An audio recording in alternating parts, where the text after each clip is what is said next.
Hello and welcome to another episode of Live from the Blue Seats. Good evening, good afternoon, good morning, whenever you're listening to this. Welcome to the show. My name is producer JL, and today we are joined by the man, the myth, the legend himself, Mr. David Shapiro, the man who runs the website. David, how the heck are you? So, just an honest question. Did you change your name to producer? No, that's what Rob always calls me. I He just just wanted calls to me. know because, you kind of introduced yourself as producer JL, and I'm like, I wonder if he actually changed his name to that. All right. I'm Well, just going to call you legally, producer from now on. yes, producer is my first name. JL is my last name. I have completely ruined and upended my own life. I'm okay with So, this. This works. It I, makes kn- me I laugh, so I'm good with At it. 100%. Anyways, glad to have you here, Dave. So it's been a very exciting last couple of weeks for the New York Rangers. Um, let's just get right into it. 8 in a row, looking for 9. So just as a point of reference, we are recording this the day before the Devils game. So it'll come out the same day, so it'll come out beforehand. So if you're listening to this after the fact, we don't know what's going to happen. I hope to be there. So Rangers have won 8 in a row, including an incredibly exciting Stadium Series game.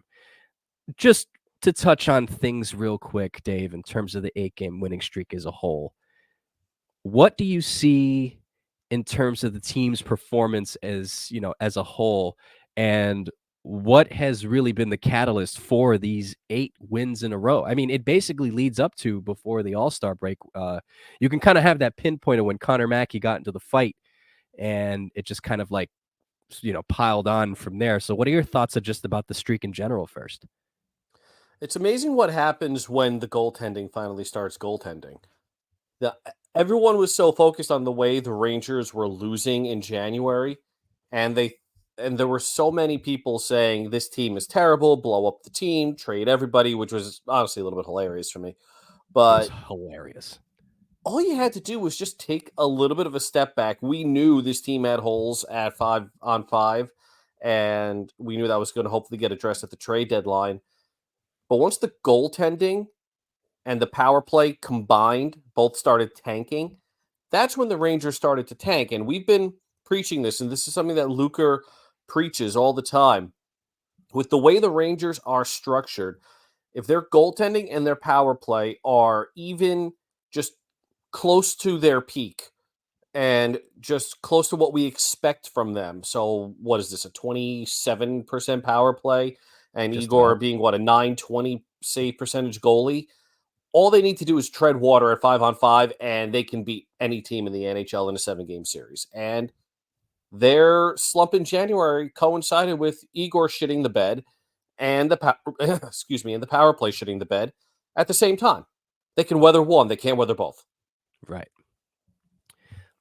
Well, the thing that I noticed too, at least prior to the 8-game winning streak, it was just kind of they looked a bit haggard, if I'm using that correctly. They just kind of seemed out of it. It kind of seemed like they were on a bit of a grind, and you can kind of tell that they weren't really refreshed, so to speak. They were just kind of behind on things. Things were just getting by them really fast. A lot of mental mistakes that are pretty simple in terms of like either defensive play or kind of making the small play that can lead to a bigger play. And it just kind of seemed that they were behind that. But I feel like once Connor Mackey got into the fight and then you had the All-Star break, it kind of energized them a little bit. Yeah, there were a couple hiccups, here and there in terms of some of the structure, but they were still winning games and they were finding a way to win games. But I think ultimately what ended up becoming sort of like the apex outside of the fight and we'll jump right into this too, was the Stadium Series game.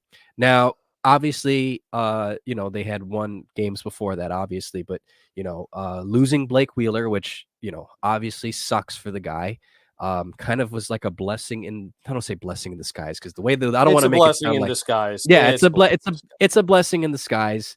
I And like I Blake really, Wheeler too, yeah, and he's great in the locker room. We're on the same page here. Good guy. right. Time for an upgrade. Right, and you can tell, I was at the Montreal game, and once Wheeler got hurt, it kinda, like, sucked the air out of the building a little bit because, everybody kinda knew what the deal was. But then when Jimmy Vesey got on that first line with Mika and Kreider, it was a huge difference in terms of the pace, the way that they were moving. Jimmy Vesey, for all intents and purposes, is a lot better than what his contract is. And Oh granted, my god, yeah. he's not going to score you 50, but he's matured over the years as like a two-way defensive style player with a lot of skill. People tend to forget this dude won the Hobie Baker award in Harvard, and Yeah. he was highly sought after as a really skilled, sort of flashy guy. And while it didn't automatically translate immediately with the Rangers, and he was just kind of like filler towards the end, he really changed the way that he was as a player, and now fits the mold more of what if he fits more of the mold of what the Rangers are looking for, and it kind of came at the perfect time, even with Gallant and even with Laviolette. So now we fast forward to the Stadium Series, and obviously with Matt Rempe coming in, basically taking the spot of Blake Wheeler, and immediately you notice not only do the first line have a bit more jump, but they're producing a bit more now. Everyone seems to be a bit more cohesive. And then, obviously, with the addition of, Matt Rempe and Adam Edstrom, say what you want about their size. Uh, those dudes are big and they can skate. They are And huge. can we just talk about the size thing for a second? Of Because course. there are two things I want to point out. One, I have never seen Barclay Goodrow look like a legal midget in my life, and he looked like a He's legal six midget foot compared to the two of them. two. And he looked like he was. It was like that picture of me next to Tyler and Rob, and Oh, I yes. forgot. I've seen the Oh, photo. and I'm 5'11", and I'm like, okay, you guys. I'm looking up right now. You guys are tall, and Yeah. Goodrow's got what 3 inches on me, and Yeah. he's looking up. These guys got a foot on him. It's also like Uh-huh. that picture of Kevin Hart and Shaq. Yeah. Just about. It's crazy, and the thing that I like, at least with Laviolette, once we're done with this, we'll talk about the Stadium Series because I would like to elaborate on what happened that day. But what they have right now on that fourth line is, I guess, something that was missing, and I had noted, and maybe I've said this in the chat, but I've noted this to other people, both publicly and privately as well. And I'm mentioning it here now too. Is that they look so much faster. And, before it was a mix of like Goodrow, VC, and like Pitlick, or Goodrow, VC, and Lecition, or, kind of like people plug in, Oh or like God, Riley Nash. And, fucking granted, hate, I know it just makes your blood pain in boil, my doesn't it? fucking existence. That kid. Um, Uh, so I know. So it's nice to finally see just a bunch of big dudes who can skate. Because I always felt like other teams had players like that, where they were just absolutely huge and can skate. And everyone in the chat can vouch for me on this. I was a big Edstrom guy from the beginning. I saw him in a preseason game one time a couple years ago when they first got him, and I saw the way this guy, was striding around the ice. I said, that guy's going to be an impact player. He's probably not going to score you a 50, maybe not even 20, maybe 15, but he's going to make a difference. And I followed him when he was in Hartford. And um, it's nice to see that, at least with like Laviolette, what he's doing is they're taking, and give credit where credit is due to Dan Muse and Michael Pekka, Phil Housley, Peter Laviolette, and the rest of the Christian Tamura and the rest of the Rangers coaching staff, is they're getting a lot more out of their players now. And we can touch on that too. Quick sidebar before we go into the Stadium Series. Obviously, it was announced that Johnny Brodzinski just re-signed with a 2-year contract for just about league minimum. So tell me, Dave, you have a guy like Brodzinski who is basically someone that we didn't really see as someone as a viable option, but because of how well the Rangers are handling their bottom six. What do you see from Brodzinski moving forward in terms of where he's going to play and what his role is? And could he potentially be the one to replace Barclay Goodrow? He is the one that's going to replace Barclay Goodrow. So, period, end of story. I think Goodrow is gone, and at not the trade deadline, at the draft. I think they find somebody to take him, they buy him out, something to that effect. And I'll do the buyout math. And actually, I can do I had cap friendly open. So, buyout for Friendly is our Goodrow. friend. Actually, interestingly enough, it nets them an extra $250K in cap space next year. And it really doesn't hurt them until no, it doesn't. It's they gain $250K in cap space next year. Then it's $1 million cap hit. The 26-27 season is a $3.5 million cap hit, which is a little rough. And then it's $1 million for the next 3 years. It's really not that big of a deal if they buy him out. And I think they need to at that point. But in the more immediate future, I know a lot of people think Brodzinski is the answer to the 3C role, especially with the way that line has been clicking. That line is on a bit of a PDO binge right now. I think their shooting percentage is like 14%, so that should come down. Mm-hmm. And it's great to watch them because they are a lot of fun to watch, and that trio it's just fantastic. drives play. And it lovely. really shows you what Cooley and what Kakko can do when they're actually on the right line. Kakko drives play with whatever line he's on, and Cooley is just awesome. But I think they need a more offensive-minded center.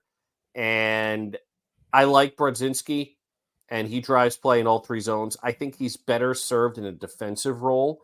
If you can get a fourth line of VZ, Brodzinski, and Goodrow heading into the playoffs with Edstrom, Pitlick, Belzile, maybe not so much Belzile, Edstrom, Pitlick, and oh my God, Rempe. Good God, how did I forget Rempe? 9 feet tall, and I forgot his name. I think that's fine. Yeah, well, close enough. I wouldn't be opposed to them acquiring like a Yakov Trenin from Nashville, who's stellar in the defensive zone, as insurance on Brodzinski or Goodrow, or just as an extra body to keep some of the lesser players away. right. Specifically the Belziles, the Pitlicks, and the lots of consonants. Lecision. For the record, I want to clarify, he's the bane of my existence because I can't. I spend like 5 minutes every time I have to write out his name, making sure I spell it right. That's the problem, is his last name. You know, he's your prototypical 4A player. I've created a mnemonic device to spell it right. I have this thing where I tend to spell long names pretty well. Like I can spell Neuenhuis, I can spell Mankiewicz, Lecision, and a bunch of other names all pretty well. Kosciuszko, I think I can spell it too. But yeah, I'm just like that. So I can't understand your frustration on that one. But Jake Lecision, nice guy. Yeah, like I have nothing against him personally except for his last name. That's it. Well, you can thank his dad for that. Yeah, seriously. Anyway, back on topic. Brodzinski is a fourth liner of the future, and I happen to think the way Chris Drury is handling the fourth line now, instead of trying to sign guys like Reeves and Goodrow and whomever the hell else he tried to sign to fill this role, he's doing it the right way by finding the right guys who play the role right, who are tough to play against. And yeah, if you want to say, oh, they don't have a guy that's going to punch somebody, fine. Find the flaw. I'm okay with that. I really don't. Now you kind of do give a shit about that. Well, I'm honestly, I'm perfectly okay with riding with Matt Rempe for the time being. So being, I'm fine. You know, I think he's a good depth option. I kind of tend to have a thing for like bigger players because I feel like, you know, us as Ranger fans have never really seen anything like that over the years, where we've just kind of had like I think the last one I can honestly think of that really made a difference was Brian Boyle. You know, someone who was big and a net front presence and somebody who could, you know, make a difference, at least just kind of in his own zone, purely based off of his size. So I think Rempe is a lot better than what it lets on, and I think in a fourth line role, I think it's perfect because if you think about it, there are not many teams that really have bigger first lines anymore. Now, there's obviously a defensive sort of concern about that in terms of whether they're fast enough to hold up. But if you're only playing 7 minutes a night, I don't think that's really too big of a deal. But anyways, but yeah, Johnny Brodzinski, when he definitely signed, I definitely thought that he was going to 100% be the replacement of Barclay Goodrow. So with that being He will said, be. oh, 100%. So that being said, let's jump right into the Stadium Series. So I had the pleasure of attending this game, and it was very cold. I'll say that. Um, I was bundled up pretty well. I am kind of feeling the effects of it a little bit. I'll just say this in terms of like the way that it was done. The sightlines were good. MetLife Stadium is a very impersonal stadium just from the look of it. Okay. It's not a very inviting place to be, because a lot of stadiums nowadays are very, into the fan experience, like Yankee Stadium, where you want to look at mystique and aura and look at a bunch of people who are way past their prime. And when you go to Citi Field, you get a lot of bunch of stuff and watch a baseball team that's not very good, but there's the fun around it, you know. So they might be okay this year, but as you can tell, I'm a Mets fan. So when you go to MetLife, obviously they share both stadium. They share the stadium with both teams, so it's very gray, very generic. The seats are basically they look like concrete. But I will say the NHL did a great job with the design of just the outline outside the rink. They had these people it was very strange. I saw the explanation why they did it online, but they tried to make it seem like uh they had these people, like there was somebody walking a dog, they were like around the I rink. saw that. What the hell Yeah, was that? so they had somebody walking a dog, like they had like a corgi and a guy with a dog. They had like a bunch of kids like twirling hula hoops.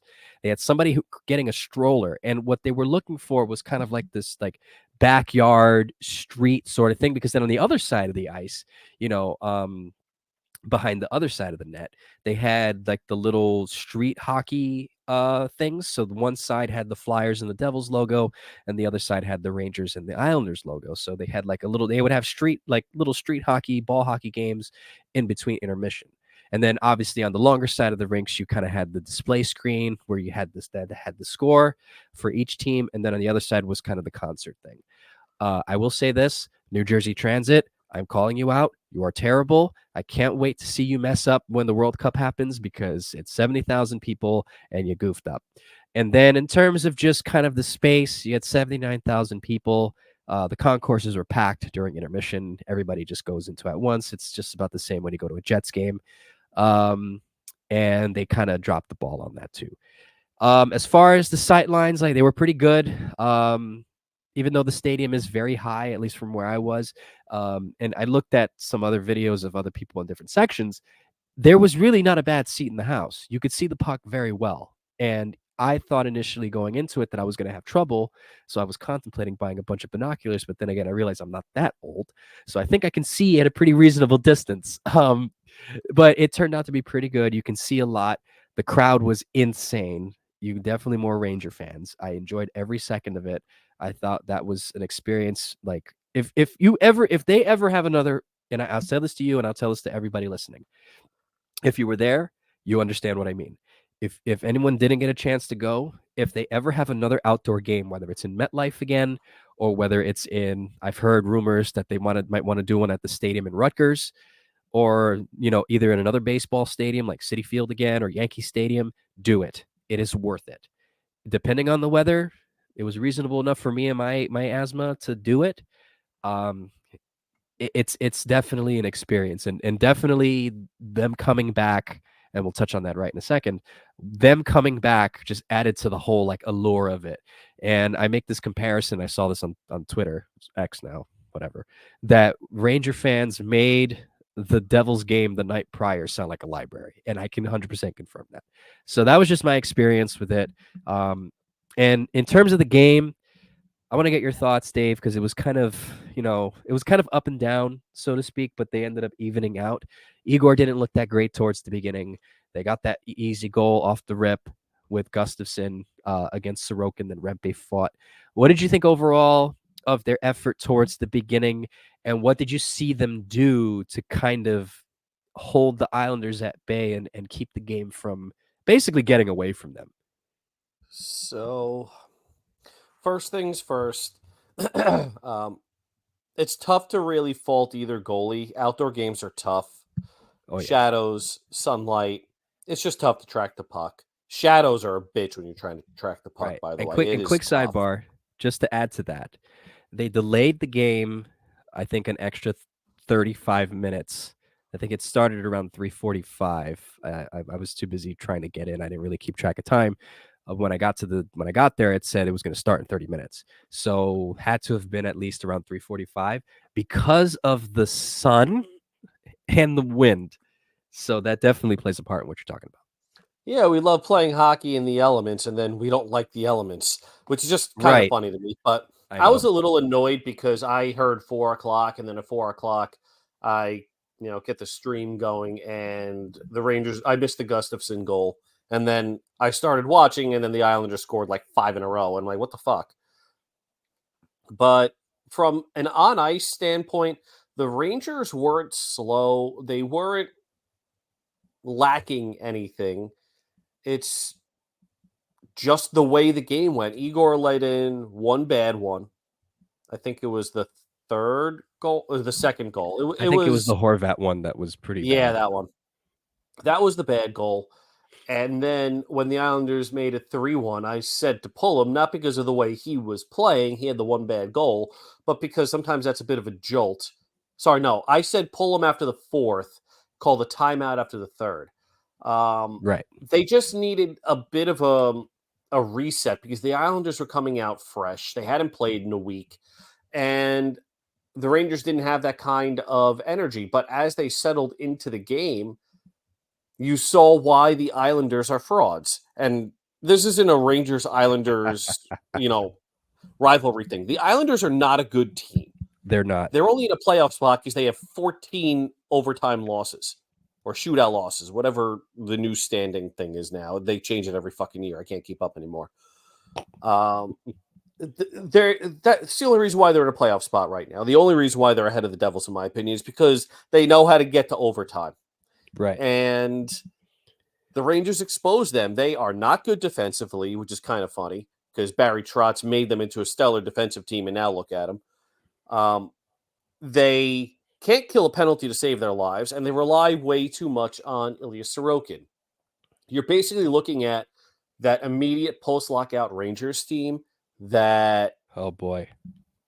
all they did was rely on Lundqvist, and that was it. Sorokin is a very good goalie, but the Rangers weren't doing anything wrong in that game. They just kind of needed to let the Islanders get that, newborn energy out and then let, the big boys take over. And that's what happened. Right.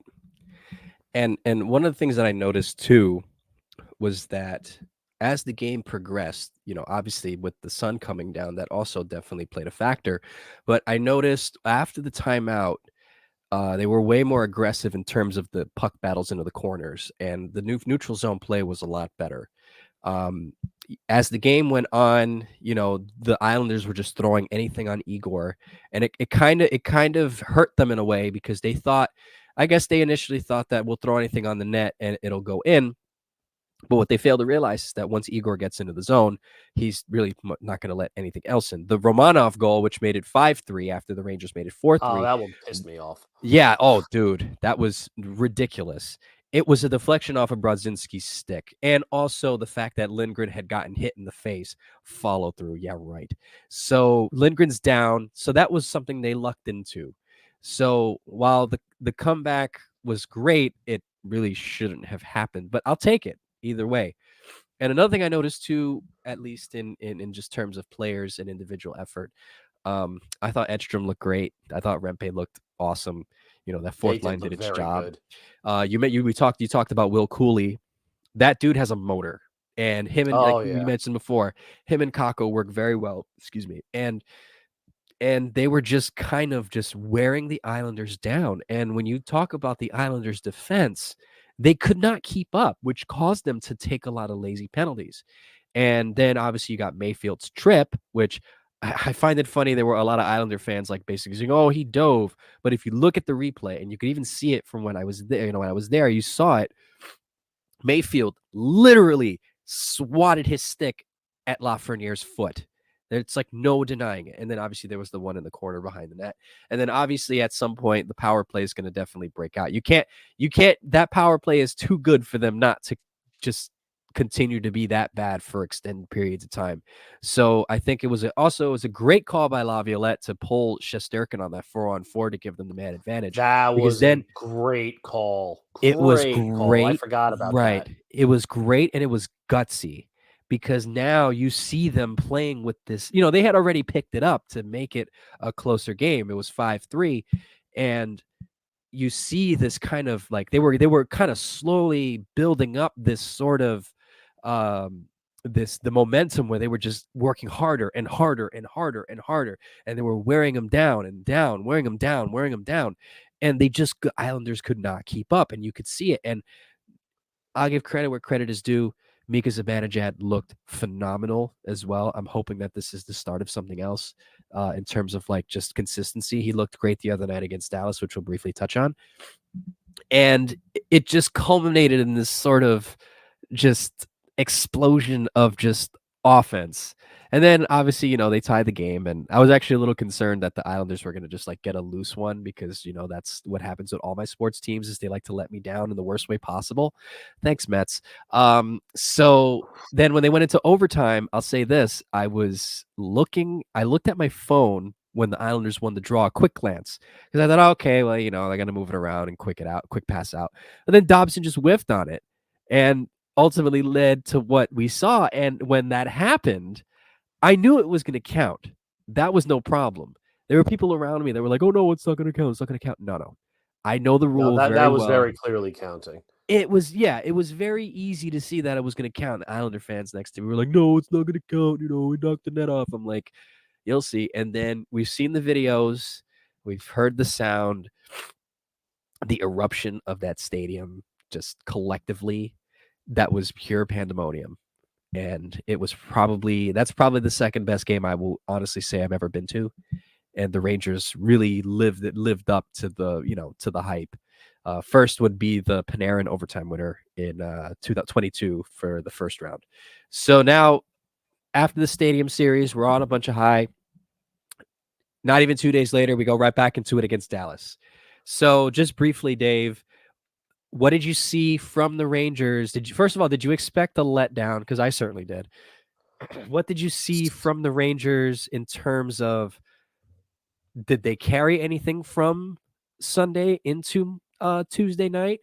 And what was outside of, obviously we know Igor Shesterkin played his mind off, played a bunch of wonderful saves. What else did you see in terms of either some individual players or just kind of like evaluating the team as a whole? Like, what did you see from the Rangers that kind of really led to them winning the other night?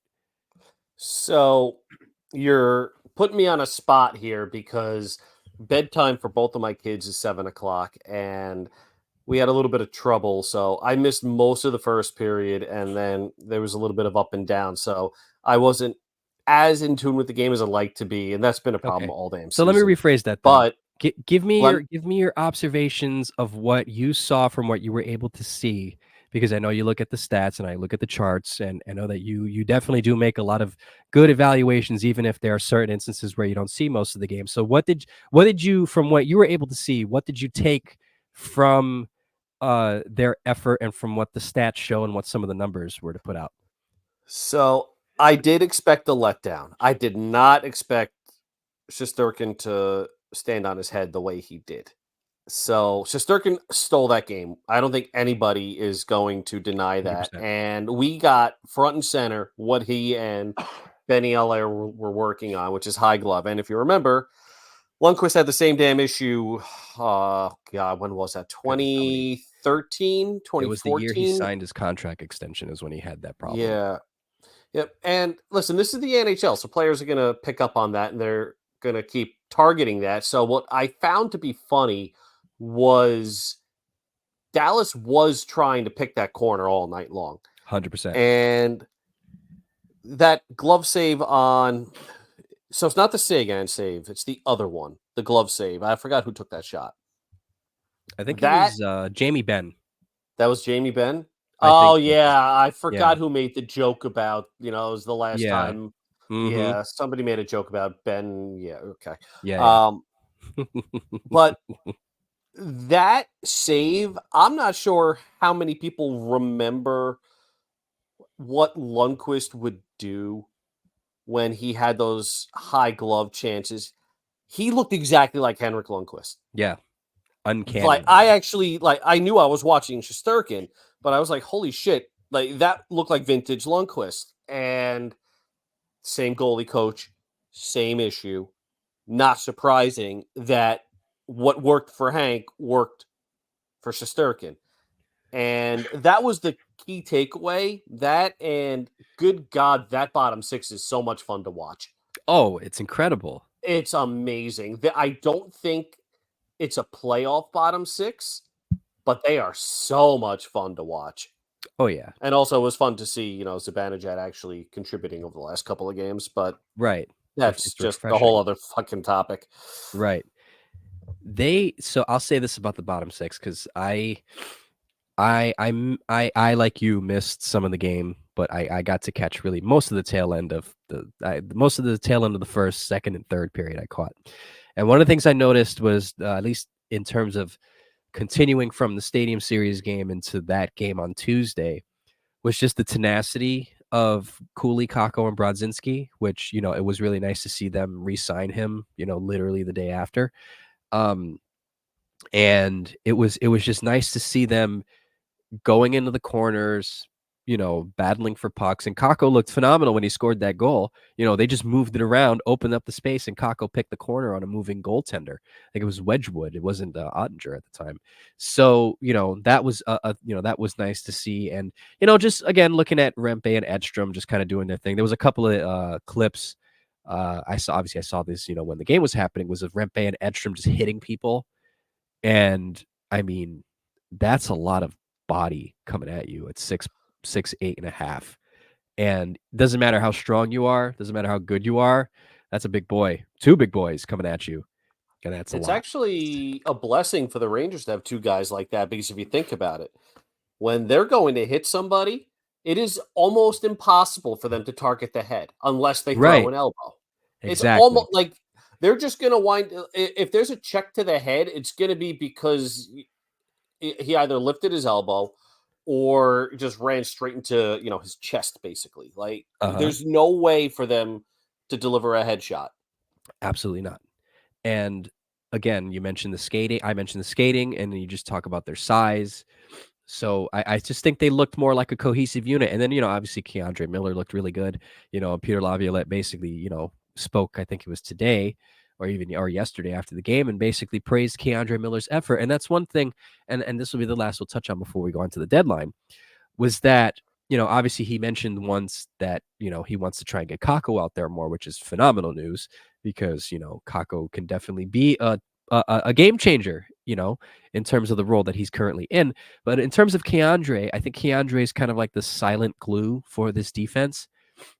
Jacob Trouba's done a really good Yes. job at kind of leaning him into the National Hockey League. It's basically been his really only his D partner from all his years here, if you think about it. And the one thing that Key does very well is move the puck. And when he has that confidence with the puck, he's able to defend a lot better because he's not overthinking. And Laviolette praised Keandre and arguably had one of his best games the other night. So that was definitely one thing that I was definitely happy to see. So, all right. So since we don't have any questions, which, tends to happen every so often, we're going to go into our final segment where we're basically going to start spitballing a bunch of names that we've heard for the trade deadline. So obviously we have all of our preferences, but now there have been some sort of hints in terms of who the Rangers might target. So Dave, just give me a either a couple of names that you've heard or a couple of names that you want. I kind of know where you're going to go with this because we have this conversation basically almost 5 times a day in the chat. But and obviously we've had this conversation, with different player names, but just give me an idea of who the Rangers are potentially rumored to go after, and who should they go after according to you? All right. So I'm going to start with Seattle because that's the team du jour. The Rangers were scouting them. We have confirmation that they were at least in on one player that is going to remain nameless at this point because it is not something that is publicly available. So we're going to keep that name Is it re off the is list. it really? What we were told is not publicly available, Oh, so that's we're going to right. keep it Okay, I'm that thinking way. of something else. Okay, no, I hear what you're Yep. saying. You're Yeah, yeah. thinking Wenberg, Yes, I am and thinking okay. I'm thinking Yeah, somebody else. okay. Yeah, yeah. Wenberg is fine. He's fine. He adds offense to the third line, which I think they. Let me rephrase that. He adds more consistent offensive potential to the Right. third line as a center. I love Johnny Brodzinski. I think he's a good hockey player. I think he's best served as a fourth liner.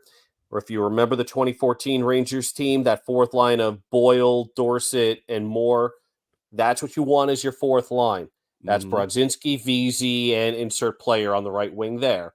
Your Right. third line was Pouliot, Zook, Brassard. Brassard. So that is your tertiary scoring line. That is where you need to find talent that can put the puck in the net, that can drive play, and can keep the puck in the offensive zone. That's why you need somebody like Wenberg at $4.5 million as a pending free agent. I'm okay with Mhm. it. He's not my specific target. I still like Jordan Eberle. Yeah. I like Jordan Eberle. I think that's actually a pretty good fit for that top line because he's played in New York, you know. He he has playoff experience and he's a sniper. A lot of people I feel like a lot of people tend to forget how good that kid's shot is. Like I remember when he came into the Kid, he's league at like he's oh shit, he's only 33. yeah, he came into the league I think at around Whoa! 19 and Holy shit! he had that spectacular Sorry, that just blew goal. my mind. Yeah, no, he's not old. He's experienced. You know, he's got those Islander years where he was just, really good for them. Yeah, he And was really good for them. when you mentioned Eberle in the chat, I'm for it 100%. He's actually a guy that I wanted, way back in the day. I thought he fits this team like a glove.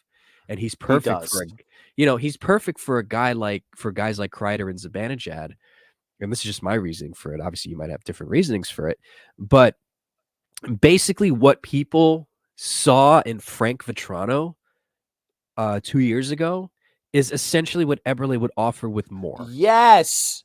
Thank You know, you. and Somebody and else fucking sees this. I'm so sick but of it's Frank fucking Vetrano. and I, look, I, it's I like the guy. Don't nothing. get me wrong, but he's not the right fit. Right? Sorry. No, and no, you're good because I agree with you. Look, I do like Frank Vetrano. If they somehow manage to reacquire him, which I don't know why they would, because he has term, um, you know, okay, fine, we run with that. But um, you get a if you can finagle your way into a guy like Eberle, you're adding a bona fide sniper to that line. And he can also like he's just an overall good player. Like he can He's pass and he can good. shoot. He is.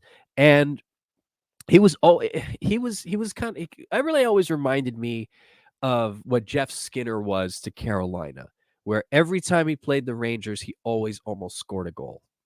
And I feel like also similar to, like, Blake Como, where every time they played the Rangers, they Oh, fuck scored. that guy. I know. Fuck that guy. Yeah. So, I think at least in the wing aspect, you can get a guy like an Eberle who can just fire the puck in certain spots, because if you look at the way Kreider and Zibanejad play is they defer to each other a lot, and they have their own they have their own style, their own chemistry, but there's somebody missing on that line that can ring the puck around or make the quick play, which is why Jimmy VC fits in with them so well for the time Yep. being. So I think when you add that extra talent with Eberle, um, you're really bolstering that, and you can actually create two top scoring lines, because obviously you're not going to touch, Lafreniere, Trocheck, and Panarin, obviously. So you give that top line a boost with Eberle. Excuse me. Give me what other Yep. names do you have you heard or seen? All right, I'm going to do rapid fire here. Yanni Gord Okay. has an extra year left. Not happening. No. Oliver Bjorkstrand. Love the guy. 2 extra years at 5.4 million. Not happening. Yanni Gord, by the way, is 5.16 million. I'm looking at cap friendly here. 5.16 million for that extra year.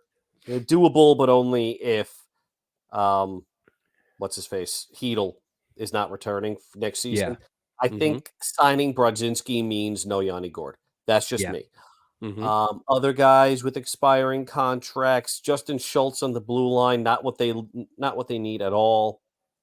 Eli Tolvanen would be interesting, but not really. I don't want Tomas Tatar at all. No shot. Kyler Nope. Yamamoto, I remember he was like the next big thing, and then he's not overly good. And you're really only looking at Seattle too. That's the funny part. Yeah, I'm just looking at Seattle. You want me to go to the next one, which Right. today the Rangers have 2 scouts at the Blackhawks. Who the fuck are they playing tonight? Flyers game. Okay. Let's go to Chicago. All right, Chicago. Philip Kursh. Tyler Is a Johnson. name. Fuck you, hell no. Yeah. Tyler No Johnson is chance. awful. I don't want him. Absolutely terrible. I can't see Chicago trading Anthony Beauvillier. Well, actually, that might not be as far fetched as you think, honestly. Really? Because I just have this feeling that they're gonna try and draft his replacement in terms. I mean, obviously they're like really under the cap, but I feel like if the Rangers were to go up to the Blackhawks and say, "Hey, we have this offer from you, like futures," I think they'll take it. And it's nothing against Anthony Beauvillier. I like Anthony Beauvillier. I think Chicago would trade him if the price is right. All right, fair. So Colin Blackwell. Oh, we're gonna revisit that one. So I know he's a Luker favorite. I'm just checking what. So again, I'm just checking charts to get a general idea. One chart does not tell a story unless it's terrible. Mm-hmm. Colin Blackwell, believe it or not, does not have a great chart. Multi-season or single season this year is actually much better. 1.2 million probably comes cheap for like a 5th rounder. Not really a big deal. I heard Justin Danforth, right? You mean Jason Dickinson? No, yes, Dickinson.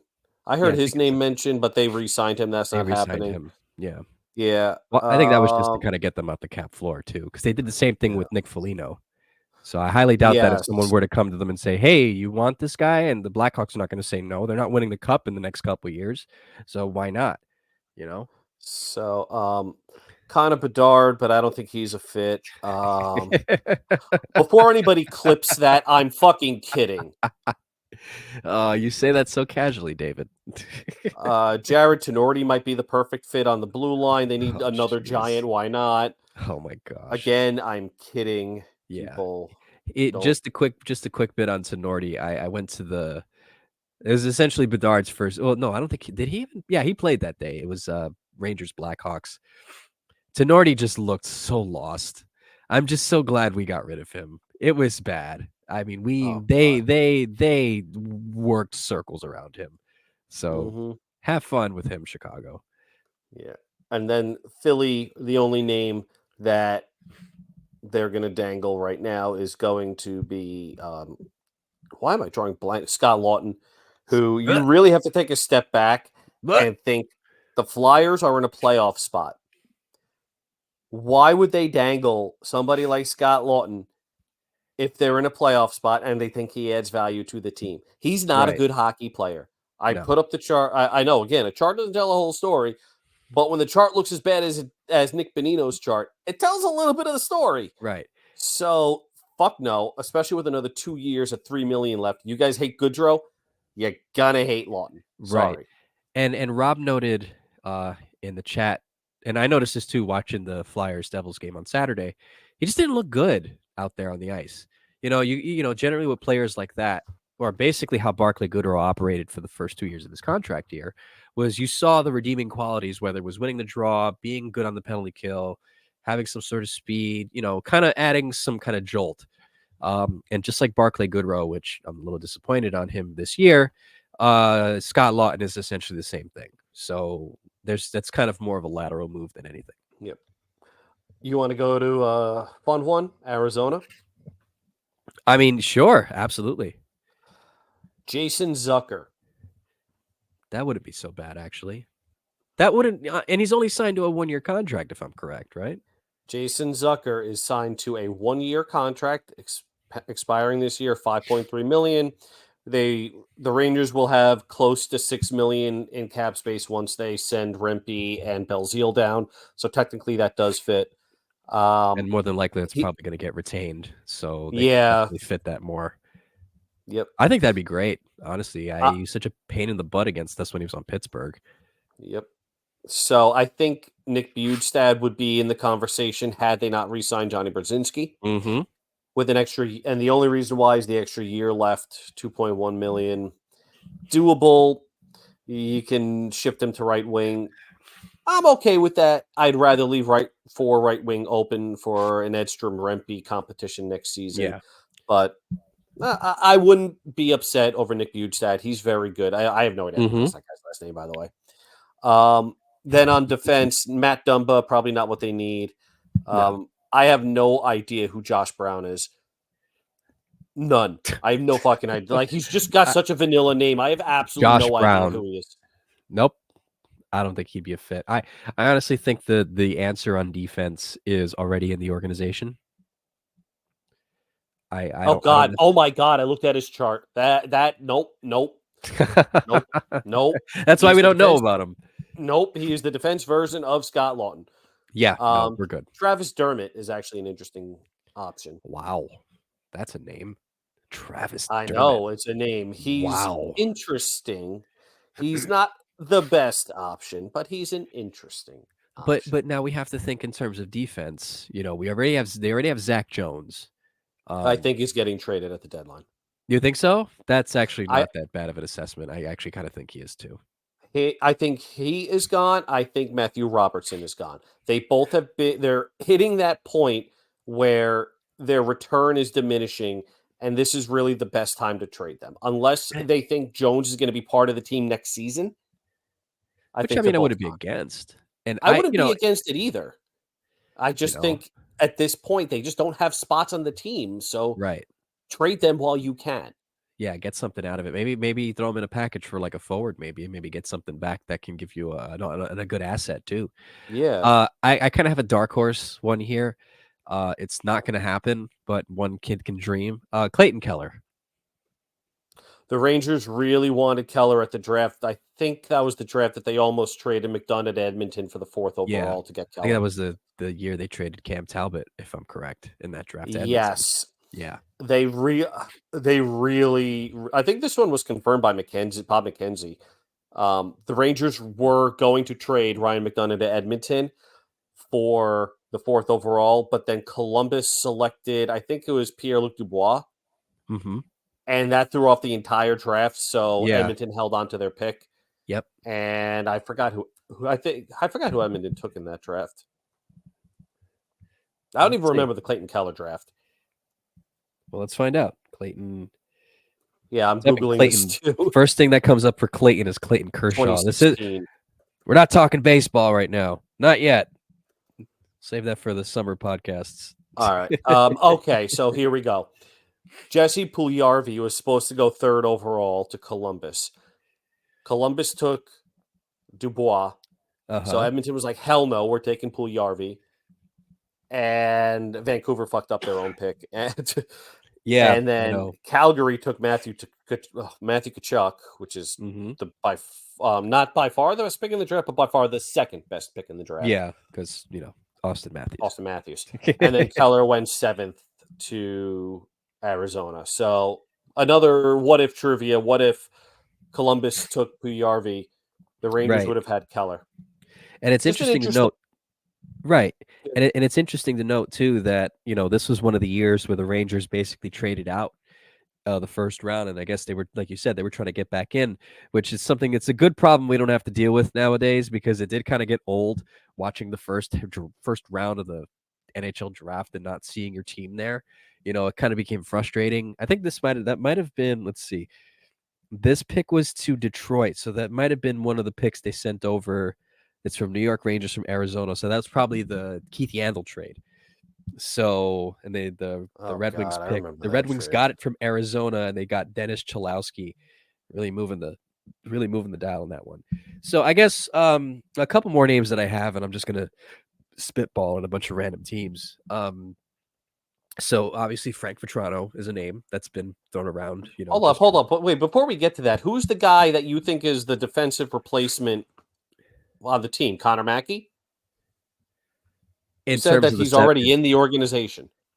Oh no, I was talking about Zach Jones. Oh, okay, I was okay. no, I Yeah. was talking about Zach Jones, 100%.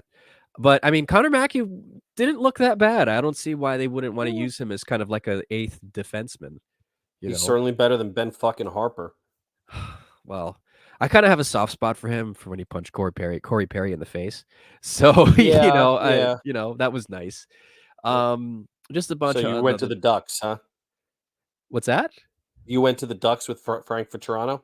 Yeah, well, I'm just spitballing on names that I've heard, or just Ugh, names that have been thrown around. So obviously Frank Vetrano is one of them. That's gonna. yeah. There are people that are predicting that they're gonna trade for him again. His name has definitely been up in just conversations. Same team, Adam Henrique. As much as Ranger Yeah. fans don't want to hear that, Adam Henrique is a very adept setter who can play the wing. But I think, like you said, with the signing of Brodzinski, I think that kind of rules that out. I don't know why I'm naming all Anaheim.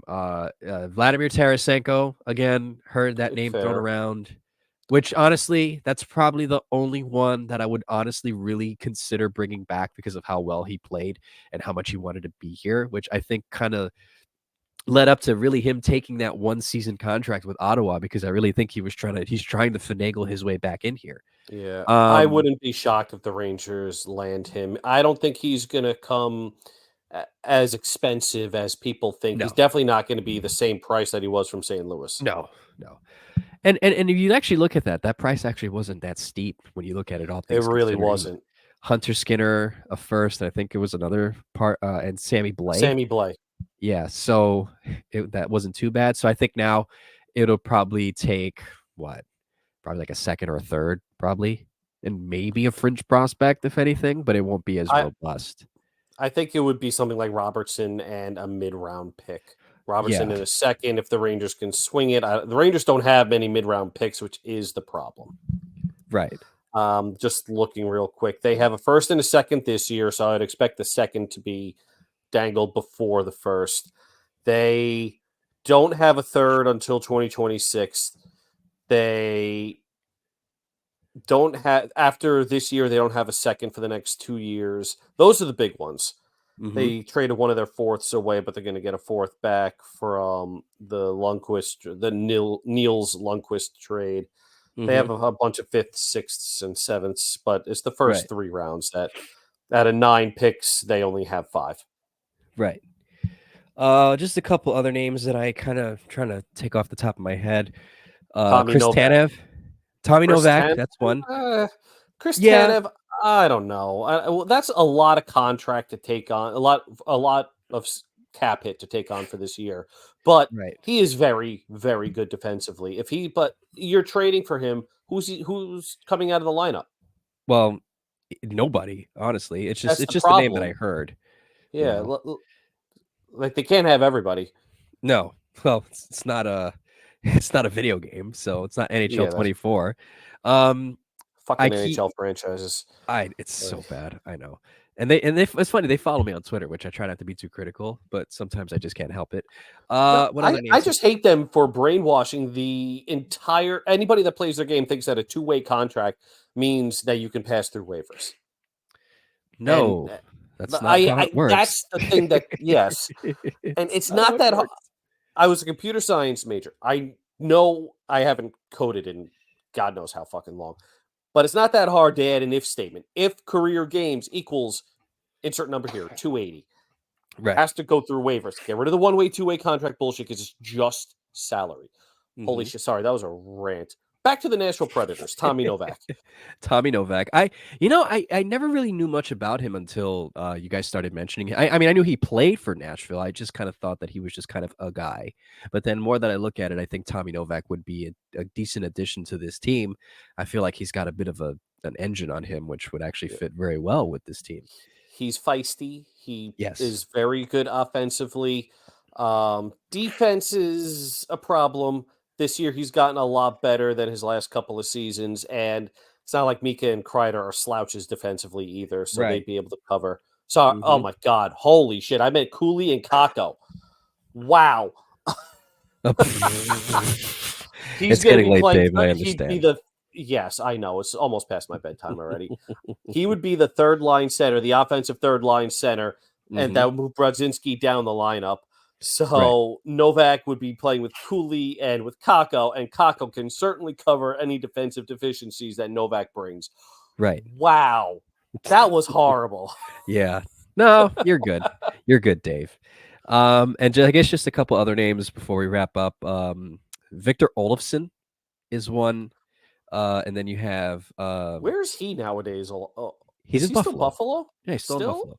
Yeah. Let me check that cap hit. He's not terrible. Well, but- I think when it comes to Olofsson, I think it's more for his offense because he's kind of like a power play kind of guy.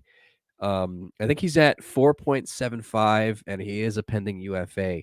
So he has the skill to kind of be, to kind of be sort of like an offensive type of guy. But so I honestly think if they're going to do counterpoint. that, yeah.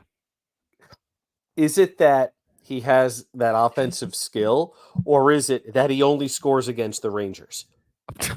No, it's not even that he only scores against the Rangers, because then if that's the case, then just give me JJ Paterka then, because he only scores against the Rangers I too. like JJ Paterka. I do too, actually. He's actually a really good player for Buffalo. I tell my wow. friend that all the time.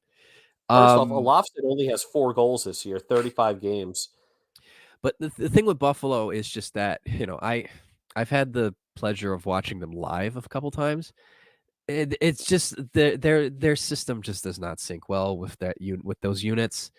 That's really big of coaching problem. Olofsson has a shot. Olofsson is a good player. I've seen him do very well. And I think that if they were to find the right role for him, if they were to somehow trade for him, that I think it would be okay. Another player that has been thrown around is Anthony Duclair. That would be a nice little reunion. I think he's probably on the cheaper side in terms of the rest of the crop. Obviously, he would probably slot up with Zibanejad and Kreider. He definitely has an engine. We saw it a lot when he first came up. Yeah, that dude is fast. And you know what? He from what I've seen, I can't go off any charts or anything like that because that's not really my specialty. His defensive metrics are terrible, if that matters. But then, Mika and Kreider kind of make up for it. So if he can add a little bit more offense and flair, similar to the Office Space scene, you have 34 pieces of flair. We'll make the minimum 34 pieces of flair. Wow. Wow. What a reference. I know that movie more than I need to, but that's like me and Tommy Boy. I watched Tommy Boy during the pandemic with my wife, and I literally recited the entire movie beginning to end, and my wife looked at me like, I don't think I should have married you. It's so good though. At least Office Space is a classic. Well, Tommy Boy's a classic too. Tommy Boy's no slouch either. I'm just gonna say that. I love that movie. So Duclair could definitely be a good option. And then I saw on one of Vince Micagliano's articles that Cal Clutterbuck would be an option, but I'm thinking, why? Like that dude. Why would the Islanders ever trade? I know, especially since they're technically in the playoff race. Right. What was it? I think the only time they've ever really traded with each other was Yuri Niemi, a defenseman that didn't make the NHL. I remember that. Right? That was the first time they've ever traded with each other. Yeah, and I think what was it with? And then just to kind of sidebar that, I think that came before the Devils and the Rangers traded with each other, and I don't think they've really traded much with each other either. Because the only time I could trade, the Grabner trade, when ended up Vladimir Malakov. The Rangers traded was it Malakov? During their 2004 fire sale, I think they traded with the Devils. Or no, that was the Flyers. That was the Flyers. Whatever. Yeah, same shitty area. Same difference. Yeah. So that's pretty much it. Obviously, Tyler Mott is not being brought up because the bottom 6 is doesn't need the help. No, I want to go through the Minnesota Wild with you. Okay. Yeah. No. Go ahead. Absolutely. All right. We've established Kaprizov and Boldy are not happening. Oh man. Let's assume Joel Eriksson-Ek isn't happening, and his 17 years left on his contract. I've seen this name pop up in my mentions way too many times. You're going to say And Ryan I'm Hartman. all for it. I'm all for it, even though it doesn't make any logical sense to have him here for the next 2 years at 4.15 million, 4.125 million, sorry. The man, the myth, the legend, Frodo Baggins, Matt Zuccarello. Matt Zuccarello. Oh. His name comes up in every single tweet I say about the trade deadline. You know, as I think about it, and it's funny you say that because I'm currently sitting in my room, and the Rangers back in 2008 or 2017, they had this thing called the Rangerstown Homecoming, and they had 10 I home remember games that. in October, and they had 10 games in October that year. That's when I really started going to games, and they had like these giveaways. And when you mentioned Zuccarello, I looked up, and the thing that I see is this is most likely team votes, and I'm looking at Matt Zuccarello right here, looking up at somebody, and I'm thinking, you know what, Dave? I would not be against that because you know why? I love that man and what he did for this team. I wrote a Yeah. whole. Oh, by the way, I wrote Yeah. a whole thing about it before. If you want to check it out on the blog, I wrote a whole thing about Matt Zuccarello. I think you should take a look. That would be perfect, honestly, if the tag wasn't so much. And It doesn't Minnesota make wanted logical sense it unless does. Minnesota retains. It But doesn't it's so because good, those 2 years Dave. don't make sense. And it's so good, But like, just on like, the vibes and a nostalgic, yeah. reason, like, "Oh, hey, look, Matt Zuccarello's back with the Rangers, and he's, like, bumping fists with Henrik Lundqvist before the game on MSG, and they're like, the vibes are immaculate, and then Zuccarello scores, like, 3 hat tricks in a row, and they win the cup." And Then think about wouldn't that be the story? oh my god, and the chemistry with Kreider and with Mika already exists. Oh, yeah. I mean, A lot of people tend to it, forget that, you know, and um his charts are still absolutely insane. Oh, But he 100%. is powered a lot by power play production. So grain of salt. He's also 36 years old, but doesn't have the same mileage as everybody else does. Well, he started when he was, like, 23, 24, just about? Later, later than that, because Torch yanked him around for a while. He went back to Sweden for Yeah, Norway, sorry, for a bit. yeah, he almost didn't come back because he Yep. hated Tortorella. Um, One but no, more player. yeah, So I'll finish up, and then I got one more player for you. okay. So I was just gonna say, one quick thing that comes to mind. So this was during, I think, the season like, it was 2018, 2019, and it was, right around the time they were starting to sell everything off.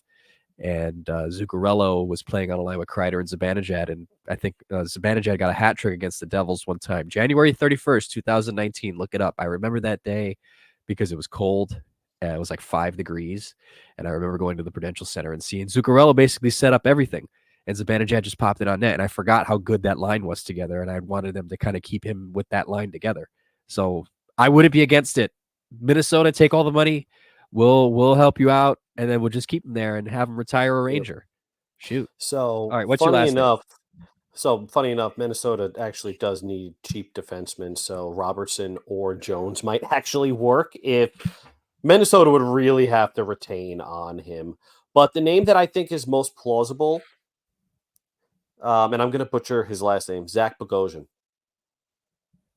Ooh. Defense, 850K, pending free agent, has decent enough metrics, and would be the more defensive styled seventh defenseman that the Rangers lack. I like Zach That's Jones. fair. I don't think he is the right seventh defenseman for the playoffs. No, I Jones is don't a see it. starter. Jones has to be. It's not even starting or sitting. It's the role. Right.